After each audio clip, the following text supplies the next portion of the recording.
From the world's finest motor speedway, the 2.5-mile high bank Daytona International Speedway, welcome to the richest race per mile in the history of automobile racing. With Brock Yates and the well-known race driver David Hobbs, I'm Ken Squire, ready to watch a race that pays $50,000 for 18 minutes work, $18,000 for second place, David. Well, it's going to be a fantastic race, and I'm sure that it's going to be the highest speed ever performed in a race. They're probably going to average round about 190 miles an hour for the 50 miles. 9 cars. Let's describe how they elected the pole position. Well, qualifying wasn't quite as dangerous for this race as it is for some races. On the other hand, when the starter's flag dropped, it did have its lighter moments. As you can see here, while they all desperately scrabbled around for their numbers in there, Buddy Baker trying to scratch off the wrong number. And Benny Parsons came out victorious in the easiest run he's ever had for the pole. Let's go to Brock Yates in the pits. Thanks, Ken. This has got to be the most off-the-wall race you've probably ever seen. These guys have had very little practice, especially running in any kind of traffic, and nobody's really sure about the kind of chassis setups that they're going to need. Remember this, too, that there will be, obviously, no pit stops, but during any kind of an extended yellow, the cars can come in and probably be worked on. Nobody's going to make any tire changes, according to everybody that I've talked to, but they may make some quick repairs or some chassis adjustments. Don't forget, too, that the yellow flags don't count during this race. So it's 20 miles or 20 laps, 50 miles flat out this time. Back to you. Cale Yarborough cinching up the seatbelt on car number 11 earlier today. He blew the engine in the automobile. They've made an engine change, as did David Pearson earlier today. So 2 of them are running on relatively untried, untested motors. The field rolls out for the Busch Clash of '79, and we'll be back with a start in a moment. There you see the 9 automobiles vying for $150,000. $50,000 for first, 18 for second, just 20 laps away from the start. The front row, Benny Parsons and Darrell Waltrip. In row 2 will be Buddy Baker, Bobby Allison. Row 3, J.D. McDuffie and Lenny Pond. In row 4, it's Cale Yarborough and David Pearson, and in row 5, Neil Bonnet. Preliminary lap. Field getting ready to drop off. The auxiliary pace cars, and we will be ready for the start of this Busch Clash of '79. The 9 fastest cars of the year, David. Well, this should be absolutely unbelievable dash, as you say, to the finish line. It's only 50 miles away.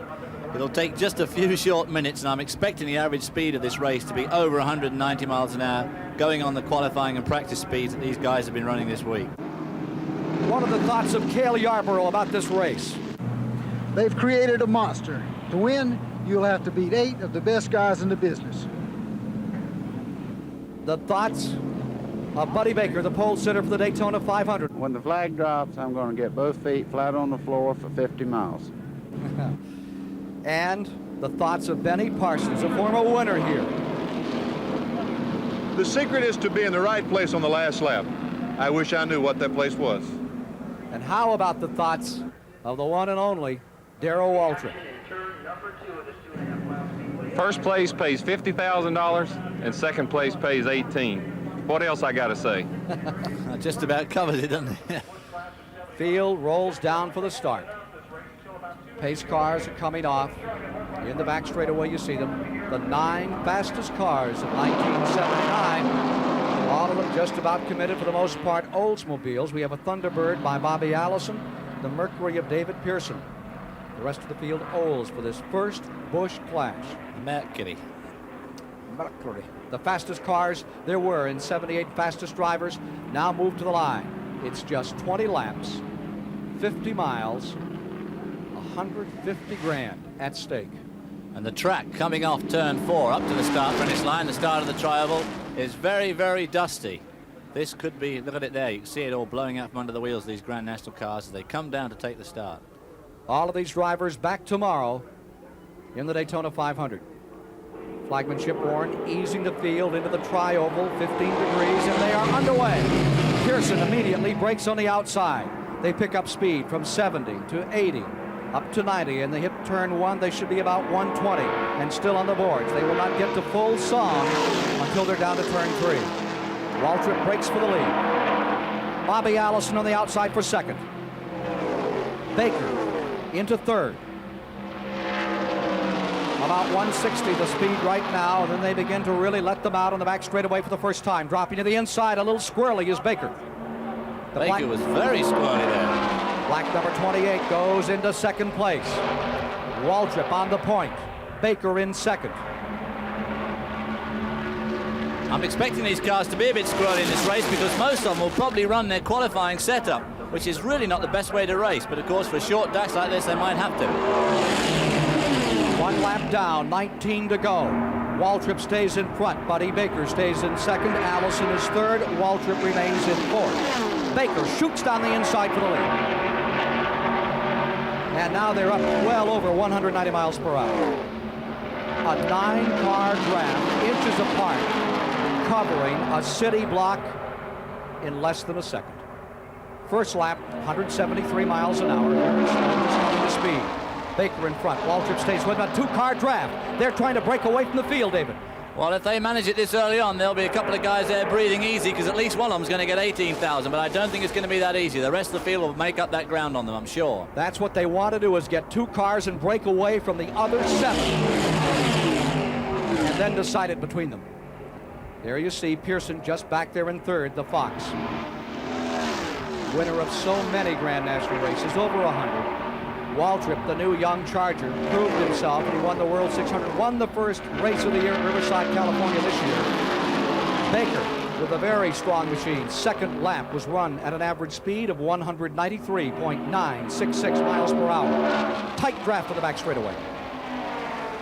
The front 4 cars have definitely made ground. They're breaking up to 2 and 2 there, and the second pair of cars have definitely pulled out a lot of ground on Neil Bonnet.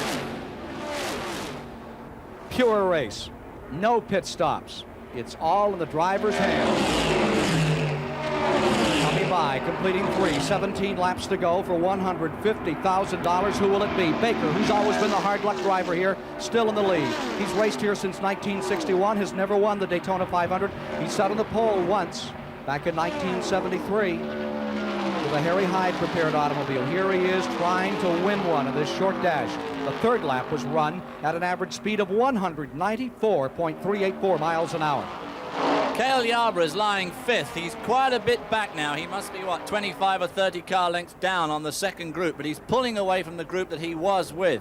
He'll be getting pretty desperate because this race is going to be over very soon. He's going to want to catch up with that leading group because he's one of the 4 guys that's been running very fast this week, and I expect he'll be really wanting to get up there with them. It's strategy all the way as they try to break up in pairs and get away from the rest of the field. And right now, successfully at that maneuver, Buddy Baker in first. Darrell Waltrip running in second. With a third spot, David Pearson, 5 car lengths back. And in fourth, it's Bobby Allison with 5th spot. Cale Yarborough, 6 car lengths back. Lap 4 was run at an average speed of 196.936 miles per hour. Lap 7 has climbed to 197.802 mile an hour average, David. Yeah, well, I said I thought it would be run at an average of over 190. It looks like they're going to run the whole thing at about 195 mile an hour average, which is absolutely unbelievable. The thing you have to ask yourself is whether the tires on these cars will stand it. I'm sure they're not running on qualifying tires. They're running on race rubber, and it's going to get that rubber awfully, awfully hot. Coming around to complete 6 laps to the line. Still in the lead, Baker. Waltrip tucked right in behind him. Let's get a look at this speed coming up. 197.802, identical to the previous lap. Nearly 200 miles an hour, inches apart. What a prelude to the Daytona 500, which will be seen in most parts of the United States live tomorrow. The race has broken up sooner than I thought into absolutely 3 groups of 2, or 4 groups of 2 cars, and poor old J.D. McDuff is bringing up the rear.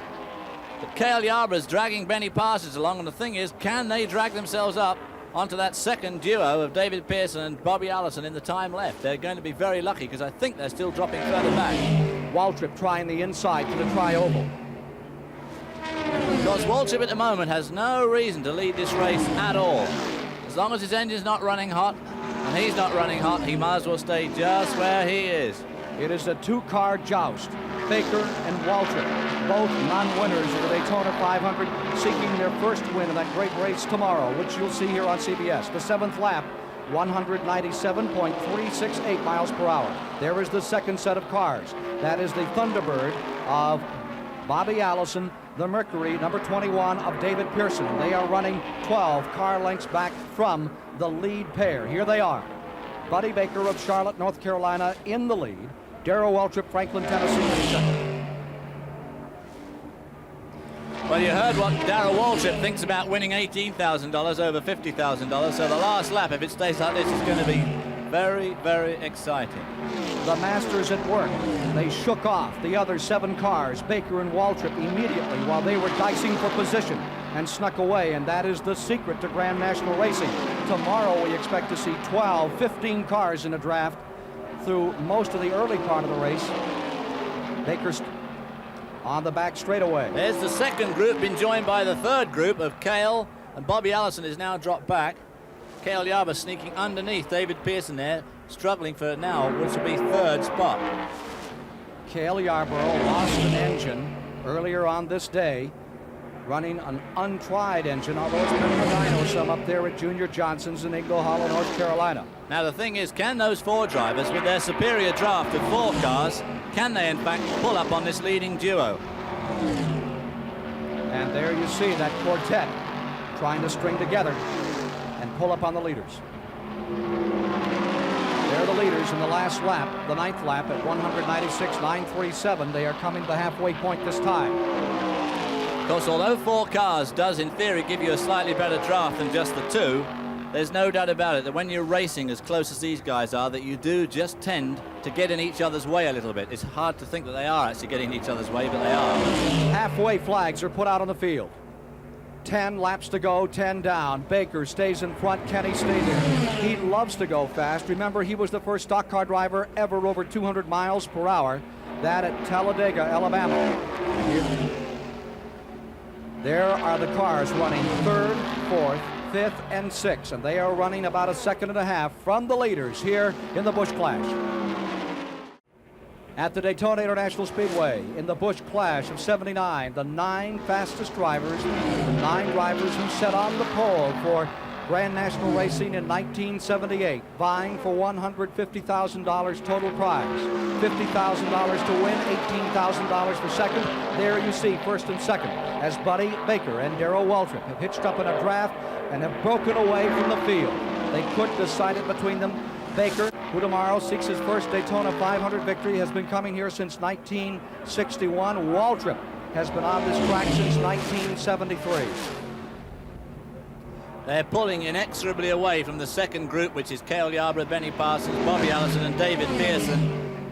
Darrell is playing a waiting game. He hasn't made one attempt to pass Buddy Baker yet. I'm not sure whether he really thinks he can, or whether he just doesn't want to show his hand, or whether he flat cannot get by. I thought he might have made one run, but he hasn't tried yet. He shifts down to the inside every so often to scoop some fresh air into the automobile because the gauges begin to roll around and get red and rosy out there. I think his eyes are doing about the same too. There are the 3rd and 4th place cars. That is Benny Parsons, number 27, followed by Bobby Allison, defending Daytona 500-mile champion. Back to the leaders. Tight draft, inches apart at over 195 miles an hour. Last lap at 195.228. They have been as high as 197 miles per hour in this kind of drafting. Now remember, that car in front of this 2-car draft is breaking through the wind. And like the wake off a motorboat, this car in second place is just riding there on half throttle, saving on the power, but he has to be very careful he doesn't overheat the engine. Because the fascinating thing about the 2-car draft is that, in fact, both cars end up going faster because the power of the second one, you've only got one vortex following the 2 cars, and they always end up going faster. Baker qualified on the pole for tomorrow's Daytona 500, 196 miles an hour. He has been well over 197 thus far.